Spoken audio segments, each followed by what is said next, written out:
Isso aí, meus amigos, vamos aqui te dar duas. Aqui são dois defeitos nessa geladeira que encontramos, né?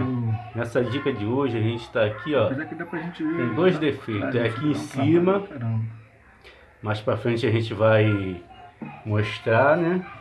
Qual é o defeito aqui em cima, né? A gente está aqui fazendo um teste aqui na resistência, ó. Botamos dois cabinhos ali na ponta da resistência para ver se ela aquece, né? Para ver o estado dela, né? E ligamos lá no 127, tá? Aqui no Rio de Janeiro, 127 ali, tá? Geralmente a tomada lá é 127. Né? Você vê a tensão aí, se a sua geladeira é 220, né? Aí é outro modo de testar, aí tem que ser na 220.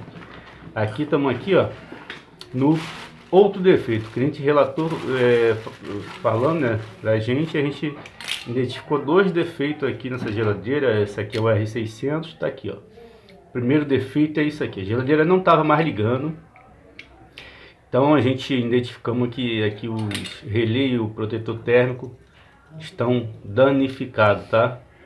Trocamos e ela voltou a funcionar. Só que vamos ter que ir para um outro probleminha, tá? Outro defeito. A geladeira aqui é o R600, aquele gás aí inflamável, né, gente? Todo cuidado é pouco para mexer com esse gás. Mas aquele filtro lá embaixo lá para você trocar é uma dificuldade, tá? Mas vamos lá, então, continuando, a gente agora vamos lá para cima lá, né, do congelador. Aqui, vamos aqui então, vamos ver se a gente consegue testar aqui essa, vou botar aqui, ó, dois produtos. Fiz uma sangria ali, tá? Eu vou testar aqui esse sensor aqui, né, para ver como é que ele tá, né? Vamos deixar aqui, ó, para você ver se você consegue observar. Então, olha lá, 5.9. Esse sensor de degelo aqui tá danificado. Então o que a gente vai fazer? Vamos trocar logo os dois, tá? Os dois trabalham aqui no freezer.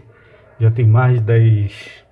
Essa geladeira tem mais de 6 anos, então a gente vai trocar. Fizemos aqui, ó, a gente estava testando aqui essa resistência, tá? E a gente só conseguiu testar ela assim, tá, gente? Cortei aqui em cima, deixa eu ver se consigo mostrar para vocês. Cortei aqui, ó, os dois cabos aqui, né? O conector dela, que eu tava sem. E botei aqui e liguei o 127 aqui. Beleza? E aí, a gente vai agora trocar o sensor, finalizar o serviço e entregar o produto pro cliente.